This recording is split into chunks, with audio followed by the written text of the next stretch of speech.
You're listening to the Open Podcasts.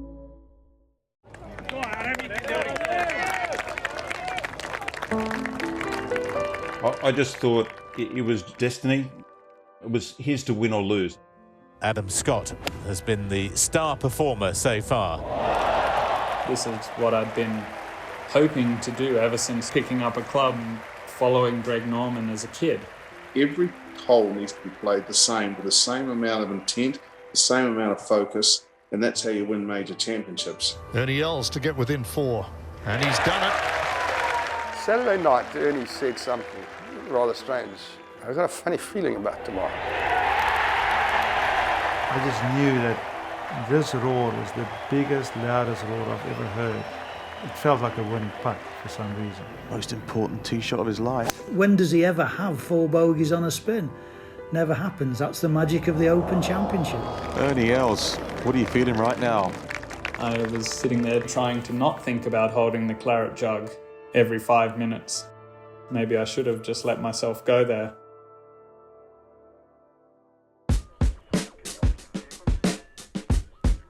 The story of the 2012 Open is simply unforgettable. It's the year the great Ernie Els came from 6 shots behind on the final day to claim a second claret jug, a decade after winning his first. It is good from Ernie Els. A wondrous putt in the final green. A great round from Ernie Els. Now don't get me wrong, Ernie was a deserving champion, but the 141st Open is remembered just as much for the exploits of a player who didn't win. Adam Scott is the Aussie who won the Masters in 2013, but that hadn't happened yet. So Scotty headed to Royal Lytham and St Anne's in 2012, dreaming of a first major win.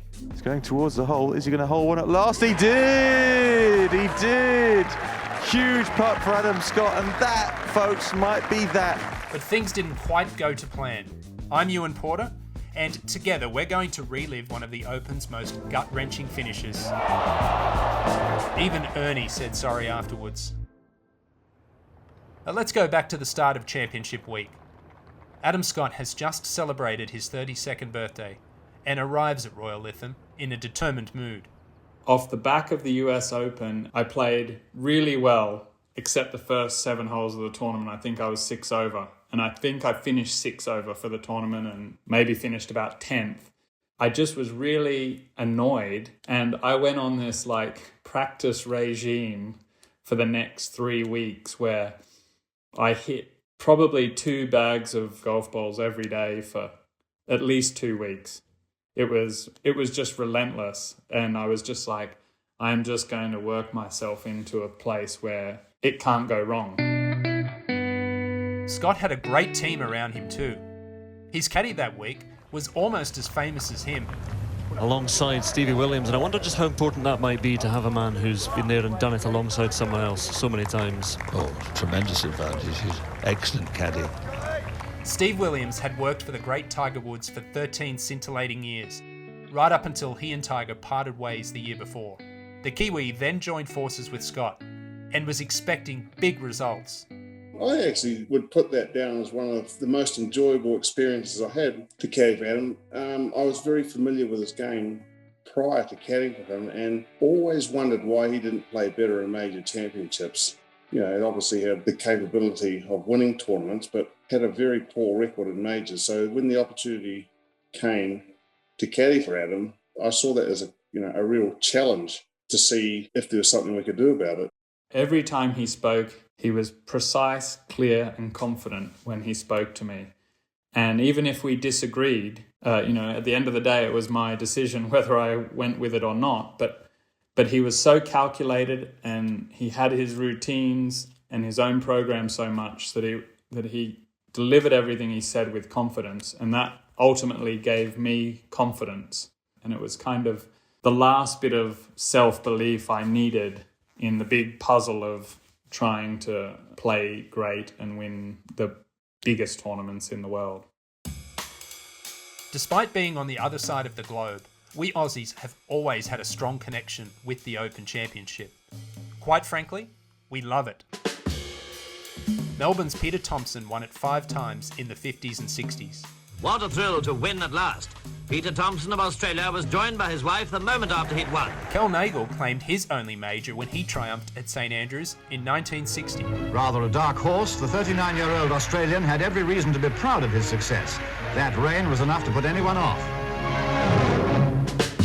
And more recently, Ian Baker Finch was crowned Champion Golfer of the Year in 1991, sandwiched between the legendary Greg Norman in 86 and 93. In fact, the Shark had quite the impact on a fellow Queenslander. Lots of adrenaline, so he might well have taken one club less than usual. How about that? Thank you very much. Well, he was my hero. He was it. His style of play was so appealing. You know, it was aggressive. He swung at it hard. He drove the ball great. He won big and he lost big as well. And you know, I think that captivated everyone. Final one, hopefully for Greg Norman. Yes, well done.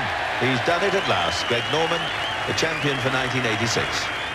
Norman had since become a mentor to Adam, as had one of the tour's good guys, 42-year-old South African, Ernie Els. Adam came along in 2000, and I watched him as an amateur a little bit. You know, we became friends. I mean, obviously, I'm a little bit of his senior, but we were great friends, and, you know, I think I pulled him along. He learned a lot from me. Let's face it, Ernie had a lot of wisdom to pass on. The Big Easy claimed his first major at the US Open in 1994, then won it again in 97. He'd come close to winning the Open in 96 and 2001, before he finally did it at Muirfield a year later. The third time of asking. Ernie Els is the champion of 2002, but oh my word, he gave his family and friends and all of us many heart attacks. By 2012, Ernie was optimistic of another shot at the Open, as was his longtime caddy, Ricci Roberts.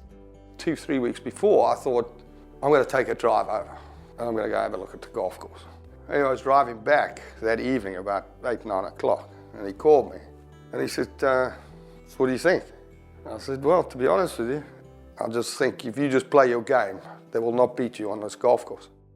I'm European Tour professional Paul Els, and I was broadcaster at the 2012 Open Championship at Royal Lytham, my local course. Now, Lytham is one of the hardest courses on the Open Championship road, and I know through personal experience of being a member there that we always used to say that the golf course doesn't really start till the final 5 holes. They're all par 4s, and that's, you're never going to make a score on those last, but you can easily drop some shots. But not only do you need to get off to a good start, you've got to be on your game finishing strongly. Well, a very good morning. What is a drizzly, overcast, grey morning here on the northwest of England, but probably pretty good conditions for the early players out there this morning. Teeing off on Thursday was a who's who of the best players in the world. A big English challenge was expected, led by Lee Westwood and world number 1, Luke Donald. I think Luke and Lee have got something to prove. They're extraordinary international golfers that have just fallen short on the major front. Northern Irishman Darren Clarke, a popular winner the year before, was looking to defend the claret jug with pride. His compatriot Rory McIlroy had just won his second major and looked on track for a third, recording 4 birdies and just 1 bogey in his first 12 holes. Oh, he has it, he has it. And listen to the roar from the crowd, which follows this young man around. Back-to-back birdies, 3 under par. A nice start for McIlroy. That was until unfortunately striking a spectator on 15. I'm standing next to the young man right now that just was hit in the head with Rory McIlroy's ball. Are you okay? What happened? I'm fine, yeah. I didn't see the ball, it's just come. First I knew about it when it hit me in the head. All right, and what did you get for your troubles? Signed glove. Very nice. There it is right next to me. We're glad you're all right. Global superstar Tiger Woods had his own headache. The 14-time major winner hadn't won one since 2008, but started the championship as the big favourite. Do you ever feel a sense of anxiety over when or if the next one is coming? No. I just try to put myself there. And I think that if I continue putting myself there, enough times, then I'll win major championships. Everything goes quiet, sets it on its way, and in it goes! Yet another birdie for Tiger Woods. His third birdie of the morning so far. Tiger Woods at 3 under par after 6. Woods wasn't able to improve on that score, but he fared much better than some of his rivals. Westwood ended his first round 3 over, whilst Donald could only hold on to level par. The Big Easy, meanwhile, was having a whale of a time. Par 5, and Ernie nudges it in. This last season he's starting to believe again that he can get right back to the top, Ernie Els. I felt my swing was swinging really nice. I felt something in my swing, and I could hit this little fade into the fairways. The fairways were very narrow. They had a lot of rain going that year at Lytham. It was quite green, but there was a lot of rough. We had perfect conditions the first couple of days. Guys were shooting low scores. Played with Darren Clark, my good friend, who won the previous year in his 40s. Shot a very, very easy 67 the first day. This for a round of 67, 33 out, 34 back, tied fifth at 3 under par, 3 off the lead. And he really does look like a man who's having a second life. 2 shots better off than Ernie were the trio of Zach Johnson, Nicholas Colsaerts and Paul Lawrie. As for our Aussie hero, Adam Scott, he was charging up the leaderboard. For a birdie. Yes. Myself and Steve Williams and Brad Malone, my coach, we took the attitude there that week that I'm going to play the first hole of the tournament like it's the 72nd hole of the tournament and you're playing in contention, and take a real focus right from the start. And that was our big goal at the start of that week. Got in for a birdie. Ties Tiger at the top of the leaderboard. The practice rounds he played absolutely, flawlessly, basically. So you get a real good sense of how a player's playing. And when you're playing in those practice rounds, you get a sense that they're going to be in contention this week. And then the key from there is to make sure they don't over-practice, play too many holes and that sort of thing, so that when they get to the first tee Thursday, they're ready to go for 72 holes. This to go to 7 under. All the work I'd put in and all the effort and maybe loading the pressure up to start this major and believing it was our time to win was validated on Thursday at least. Just a little tidy up to go yet. There it is. 64. Wonderful start. I'm Jim Tucker, golf writer. I was lucky enough to cover the 2012 Open at Royal Lytham and St Anne's. I just thought it was destiny. To be honest, I thought he'd played so well, and people have got to understand that he'd already had those top 10 finishes in majors and had done his prerequisite learning to know how to close out a tournament of that nature. Well, that's what everyone had thought, and he'd had a good year.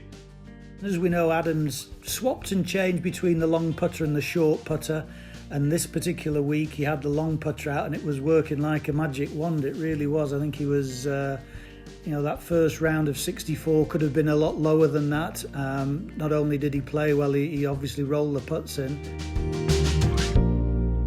It was a fabulous first day's play. Weather overnight has been wet, wet, wet. It has been chucking it down. The good news for the players heading out now is there are blue skies ahead, but it does mean the course is very wet. But Scotty would continue to be stellar through Friday's soggy second round, carding an assured 67. Fantastic. 2 tremendous rounds, 64, 67, 9 under par. Maybe he'll fulfill a dream this week. He's in a perfect spot going into the weekend. Tiger Woods was also in the hunt, as he moved into third place at 6 under par. But it was another American who stole the headlines on Friday. Brandt Snedeker for birdie on 1 to 5 under par. Tennessee-born Brandt Snedeker's bogey-free round propelled him to overnight leader, a shot ahead of Scott. And wow, does he love the Open. Every year I've gone over, I've had a great time. Every year's been a better year than the year before. And I've had a lot of fun over there. You know, I embrace the lifestyle, embrace the golf, going to local pubs and seeing the people and having a few pints at night and eating the local food and having a great time. Well, I think some of the senior pros, when he came on tour as a young man, had said to him, you've got to go over there and it's something different playing links golf to what you've ever played before. And you've got to embrace that. You know, again, from these players, if you're feeling comfortable in your environment and your surroundings, the likelihood is you're gonna play well. And certainly that was the case for Snedeker and Scott. This for a birdie on this 492-yard sixth hole. And look at that. Will you look at that? Amazing. What a wonderful putt.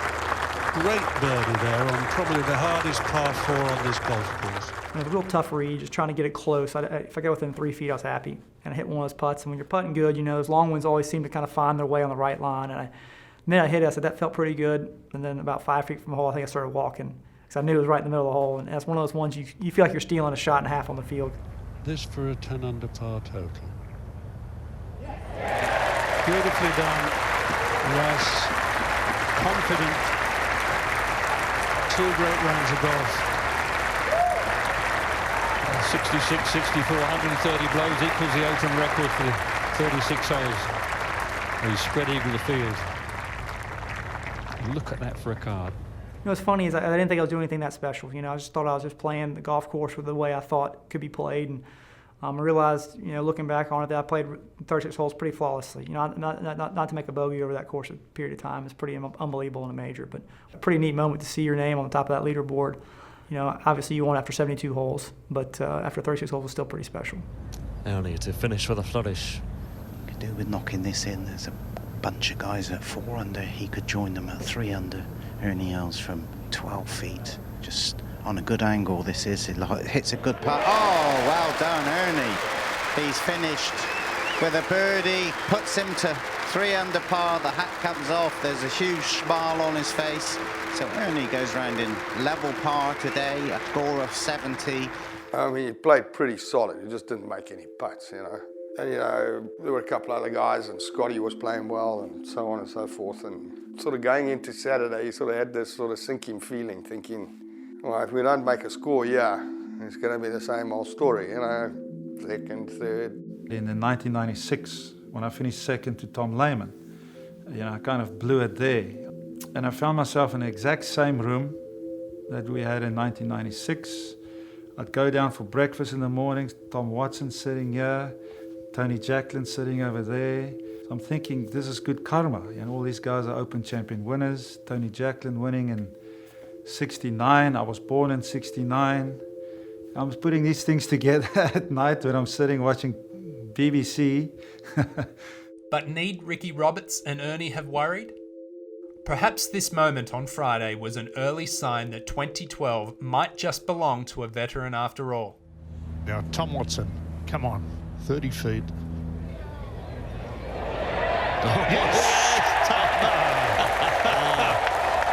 Would you believe it?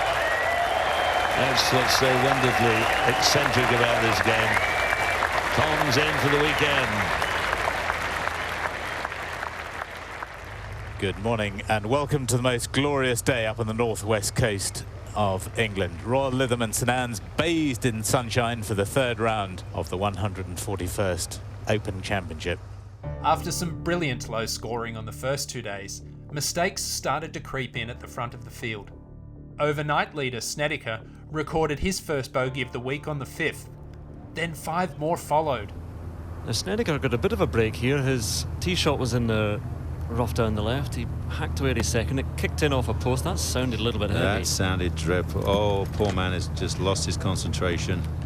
That's what major championships do. You know, they lull you into a sense of confidence and a sense of self-worth, and then all of a sudden, one bad mistake leads to another bad mistake, leads to a snowball effect, and you know you can't feel like you can't stop it. He's now got a 3.5 footer for bogey.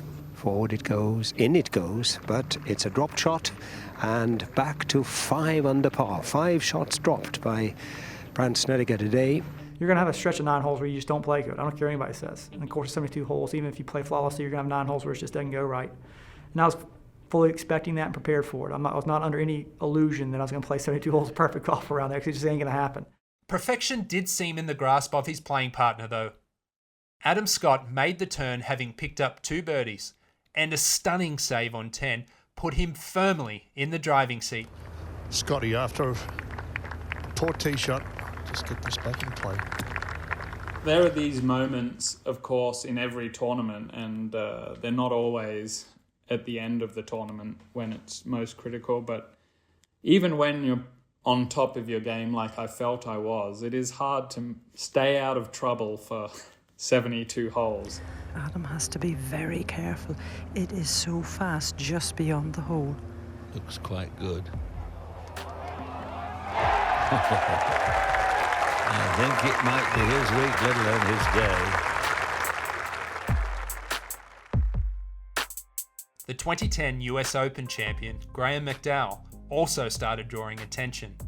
6 shots off the lead going into the weekend, 3 birdies on the back 9 reinvigorated his championship challenge as he moved to tied second with Snedeker at 7 under. Par 4, 13th hole. Call it 10 feet away. Sends it on its way, curling and in for Graeme McDowell. Finally gets it to 5 under par. I remember that back 9 on Saturday. I really did feel like I clicked into a different level. You know, I was able to make a little bit of a late charge to be the guy that maybe had a chance to look at him in the eye on Sunday afternoon. The putter was just in the groove, and at that point I thought, here we go. If he goes in, he gets to 6 under, it'll be his 2nd birdie in a row. Oh yes, McDowell again, back-to-back birdies. I really was just controlling the golf ball the way I wanted to be controlling it. I couldn't have played those last 6 or 7 holes any better. Back, through, on its way, and he's made it! Graeme McDowell, 7 under par through 17. I guess the Donalds and the Westwoods and the Rory McIlroys and the real homegrown stars were just kind of not firing. And I seemed to be the guy that was kind of putting myself on the leaderboard, and they got right behind me. I felt great coming off the course, got myself into the last group with Adam on Sunday, and I felt ready to go. Joining McDowell in contention on Sunday would be Tiger Woods, as an even par round of 70 kept him in the hunt for his 4th Open Championship win. His old rival Ernie had quietly been going about his business. 18th green, Ernie Els putting for a birdie at 5 under par. Is it going to turn? Oh, it did as well, and it caught the left edge of the lip. How did that stay out? Ernie Els, though, in the frame to win this Open Championship. An excellent round of golf. 3 birdies, just the 1 drop shot. He taps in for a round of 68, and he is at 5 under par. Well, Saturday night, Ernie said something rather strange. We were out at dinner, and he said to my mate, he says, I've got a funny feeling about tomorrow. That's all he said. The really good vibes coming off the golf course of, I've played really well leading the Open today. This is a real positive thing. The vibes were good. But getting later into the evening, it was definitely challenging after dinner time to switch the mind off. And I found it very hard not to think ahead. It was so exciting. Adam Scott has been the star performer so far, leading by 4 ahead of Graeme McDowell, who finished very strongly, and Brandt Snedeker, who fell away and then came back at the end. Tiger Woods at 6 under, starts 5 behind. Zach Johnson and Ernie Els 6 behind. We really have a thrilling final day in prospect. On the tee from South Africa, Ernie Els.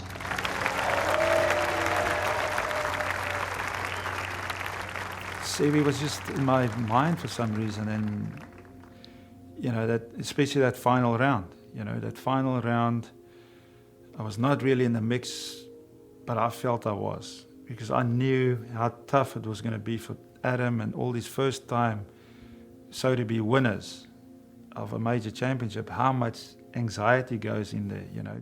Adam Scott came into the final day ready to write himself into golf history. Stay calm, Scotty, and you'll win your first major. And he sets this off a long way down the right. Now, is the wind pushing it in or not? It certainly is. Fantastic shot, just running past the left-hand side of the flag, and in a similar position to Tiger Woods in the second cut at the back. It's a good start, Gordon, with a tricky little chip. The one thing you've got to be so careful of when you're a caddy is getting ahead of yourself. You can't let yourself think what might happen at the end of the day. Well, I can tell you Adam Scott's just hit his chip, and it's a little heavy. He's going to have a tester on the very first green. Oh, it's a good 7.5 feet, 8 feet. This is what I'd been hoping to do ever since turning professional, ever since picking up a club and following Greg Norman as a kid. And here it was, 18 holes from seeing a dream come true and lifting the claret jug like Greg Norman.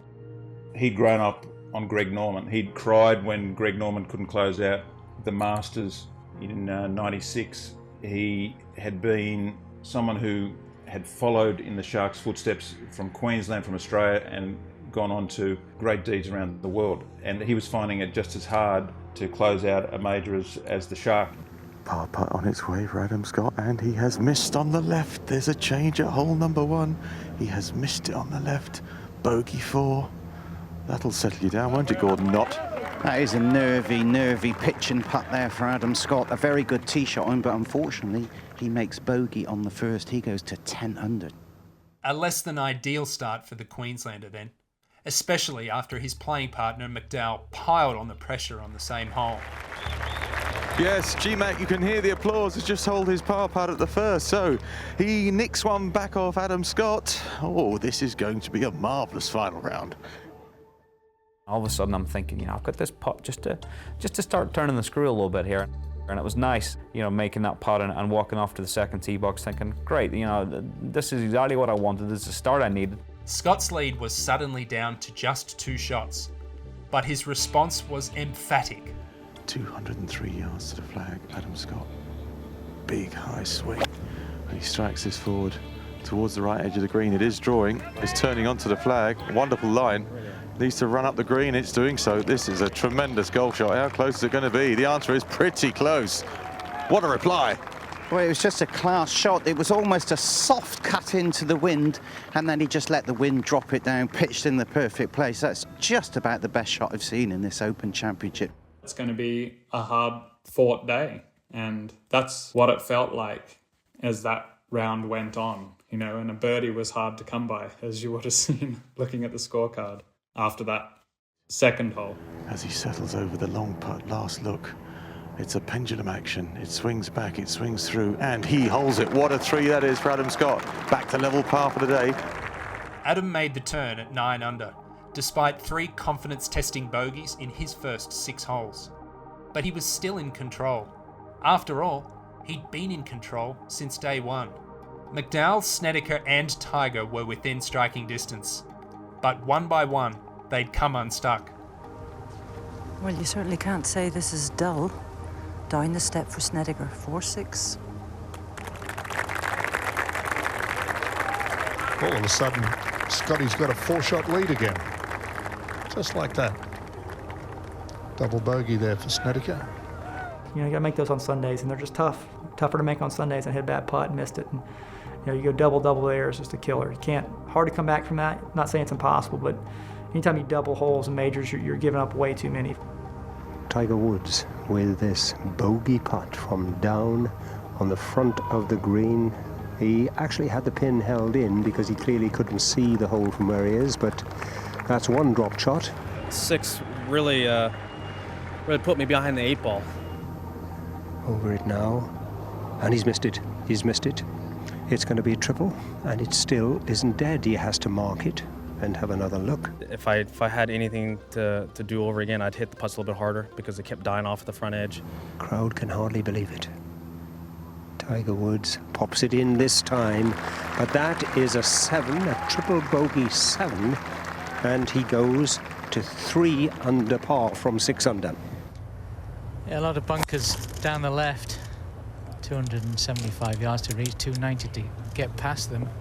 For McDowell, oh boy, he came close. He's great now. Wow, that tee shot's gone about 320. Having come off bogeys on 9 and 10, just try to play the hole very aggressively. And for some reason, I just had bad pictures in my head at 11 all week. I had this phobia of this right-hand side of this fairway. I don't know why. You know, and all of a sudden at the last minute on that swing on 11, I just came straight over the top and just flat pull-hooked it into the only few places in the golf course where the ball's going to be unfindable and unplayable.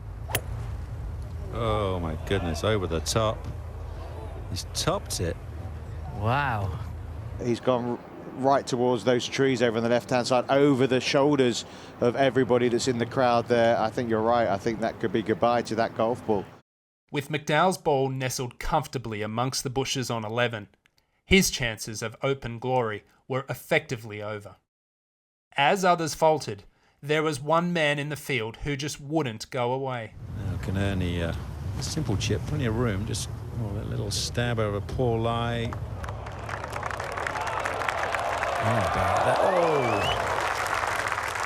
I just felt we needed something special. I said to Ricci, come on, we're going to go for it this back nine. And I said, let's play like Sevi. Let's play it the way Sevi would have played. Playing good. Again, not quite making the putts, and Scotty wasn't making many mistakes on that front nine. Anyway, then just put the foot on the pedal on the back nine. Ernie Els, second shot 10. Shot. Well played. Very nice. I went with the driver there. He had just short of the green, chipped it on, birdied. Yes, and she goes now, just 5 behind. There's still plenty of time. Didn't birdie 11. He had a really good shot on 12, par 3. Make that putt for birdie. Ernie Els to get within 4. And he's done it. 14, I went with driver. Hit it all the way down the middle of the fairway. Wedge on, make that putt. Looks good. Made a very good save on 15. 16 went for the green. It was the only bad putt I hit. I left it short from 6 feet. As Els lined up his tee shot on 17, Scotty was eyeing up a big putt on 14, still 3 shots ahead of his great friend. Adam Scott's putt for a birdie. He's not wasting any time. He's got a mission. He knows what he's got to do. He's going towards the hole. Is he going to hole one at last? He did! He did! Huge putt for Adam Scott, and that, folks, might be that. Can't count your chickens, but that gives him another shot cushion. A putt just fell over the edge, and I felt that could be the putt that gets me over the line, is the feeling at the time. Because it felt like I'd been trying for so long that day to get something to happen, and finally it happened. And obviously going to the 15th tee with a 4-shot lead is a good feeling. We're talking after 2 a.m. in Australia, and people, once there's an Australian involved, they do ride the whole journey, and they were watching it well after midnight, well after 2 a.m.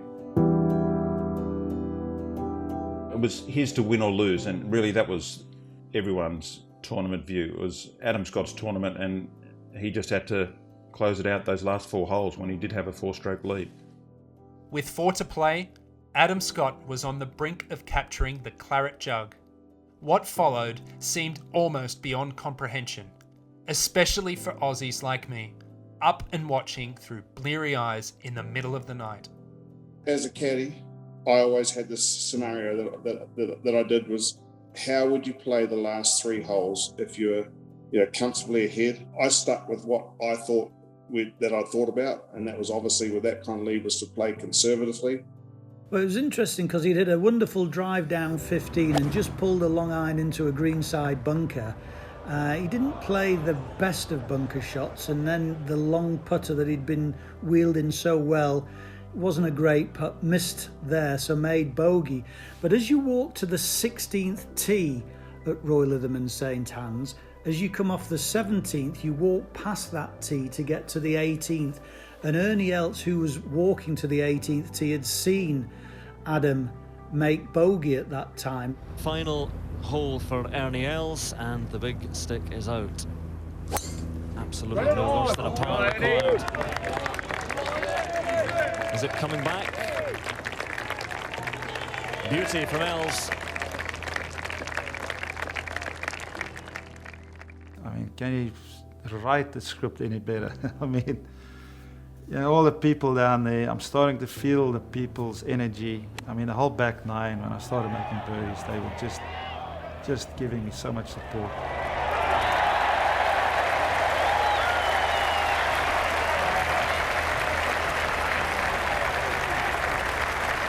You know, when you come up that 18th hole on Sunday at the Open Championship, it's the greatest feeling in the world. I mean, it's very difficult to describe to people what that feeling is like.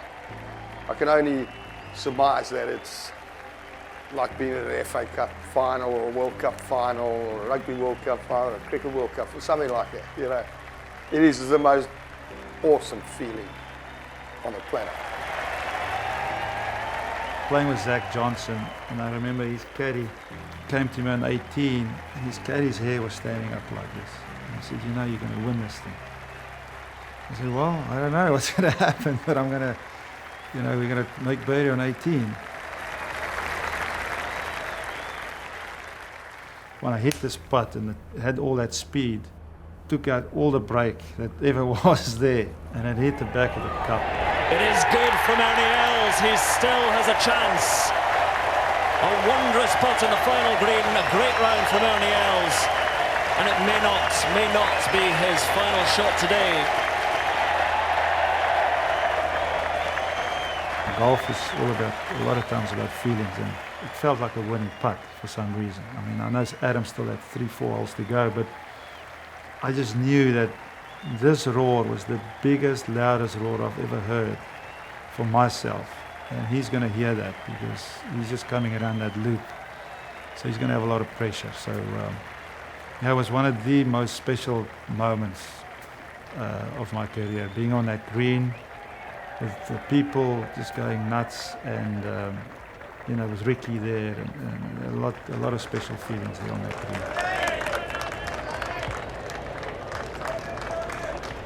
Despite Adam's bogey on 15, he was still 2 shots clear of Ernie with 3 to play.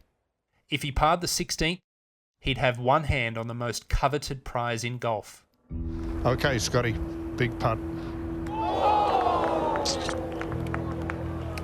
That is purely nerves. That's all it is. I missed a fairly short putt on 16. Maybe it was 2.5 feet. I might be even being generous to myself there, 2.5 feet, but okay, I don't really know what I did wrong on it. I can't remember now.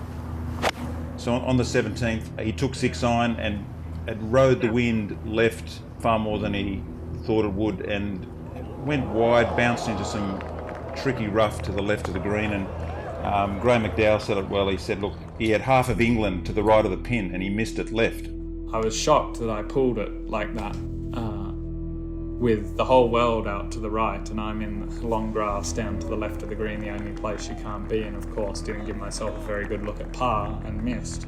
And now I stand on the 18th tee, tied with Ernie. Oh, well, Ernie's decided to stick around, Peter, and go to the putting green, got to stay in the mode, stay in the right intensity. I thought at best probably a playoff. But the unique thing about Lytham is all of those bunkers are strategically placed. Out of all the courses on the open roster, the bunkering on that golf course is probably the most unique out of all of them. Question, Robert.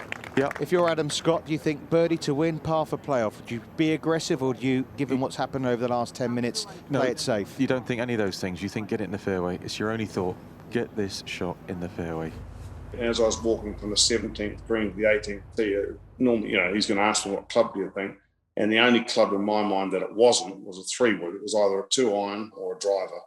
And he elected to hit the 3-wood. And, you know, when a guy's standing on the 18th tee with a chance to win his first major, and he's coming off a succession of not quality shots that the guy had been hitting, he's obviously feeling the pressure a little bit. And I didn't want to force him into a club that he's standing over thinking he's not going to hit a good shot. I think Steve would say the same.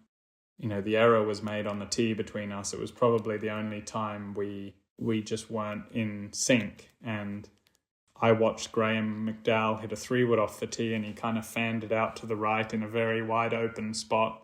There's only one bush over there. You'd be unlucky to go in it. But we hadn't hit 3-wood off that tee all week. It was iron or driver. And I saw him kind of hit it safe over there, and I said to Steve I should hit 3-wood. Here he is at 18, most important tee shot of his life. It's a beautiful balanced swing.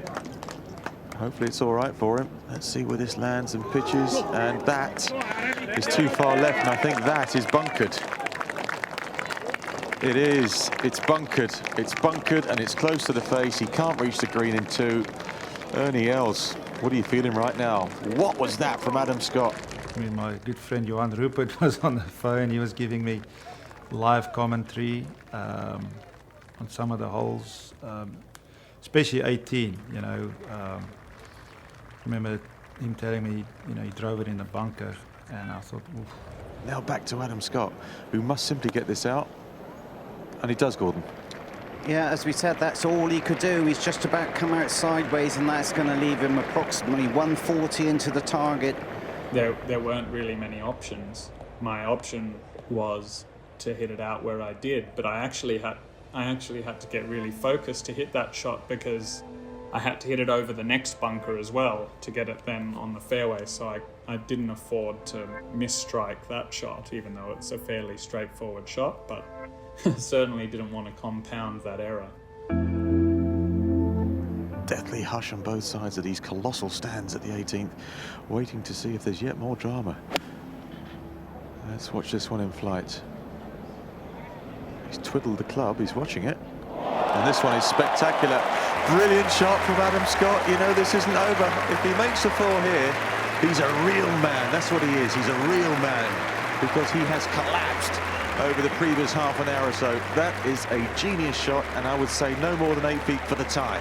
I think one of the strengths of my game is not dragging my chin along the ground. Woe is me, I'm losing the Open. I really focused up and hit a great shot into the green, and I was incredibly confident that I would make that putt. Pace and line. Sounds a bit obvious. Yeah, well, everything's got to be right this time. Everything's got to be stroke, spot on. Breathing. This is it. This to tie. And as you know, at the Open, there are a lot of flat putts with tiny, tiny subtleties along the way, and that was one of them. It was like kind of a putt you'd love to have. Up until the moment it rolled past the edge, I was fully confident that I would roll that putt in. As he sets the putter head in behind the ball, the greatest 9 feet of his life, Adam Scott, to tie Ernie Els. And it has just rolled past the left edge. Heartbreak for Adam Scott. We have a new Open champion in the form of Ernie Els, and this has been a traumatic final hour at this year's Open Championship. Extraordinary.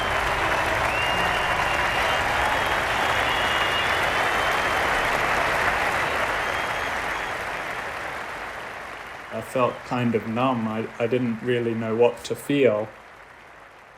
You know, disbelief a little bit. You know, the night before I was sitting there trying to maybe incorrectly trying to not think about holding the claret jug every 5 minutes. Maybe I should have just let myself go there. I remember first things I said, I'm sorry. I said to him, you know, I've been here, I've done this, I'm sorry. You know, and he didn't say anything. And I just wanted to hug him the whole time. And I saw him on the green there, I just wanted to put my arm, I just wanted to hug him, because I know what he was going through. Well, first of all, I feel for my buddy Adam Scott.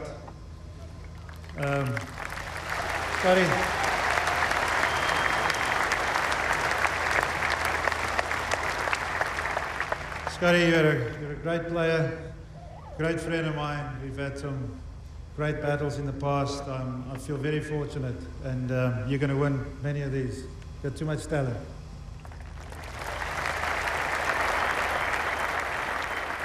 I really felt like he said something that struck a chord with me, that was, oh, he's not feeling sorry for me. He wants me to get out there and win the next one.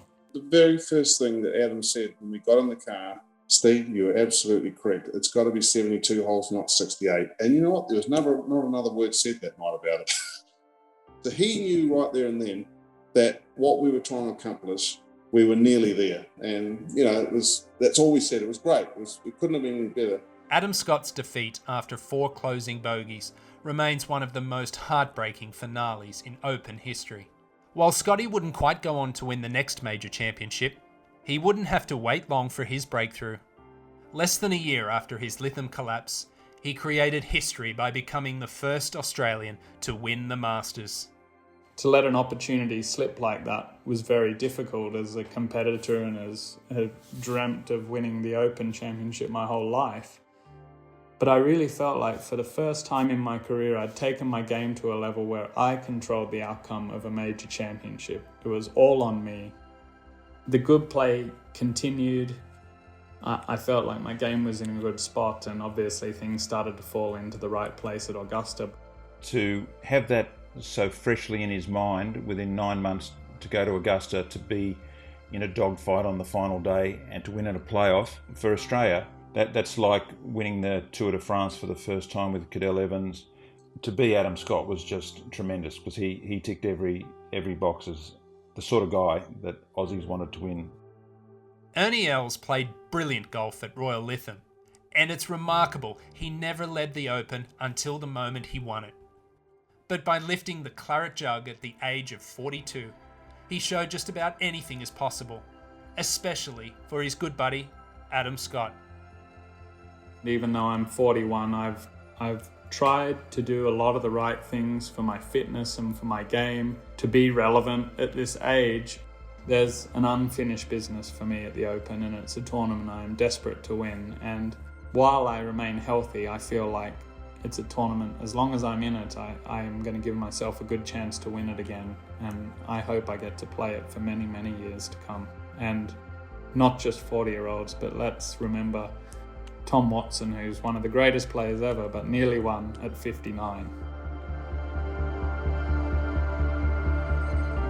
The story of 2012 was narrated by me, Ewan Porter. It was written and produced by Rob Day and edited by Alastair Creswell. Supporting producers include Chris Lewis, Mike Birch, and Matt Adams. The executive producers were Paul Sutcliffe and Steve Tebb. Thanks for listening.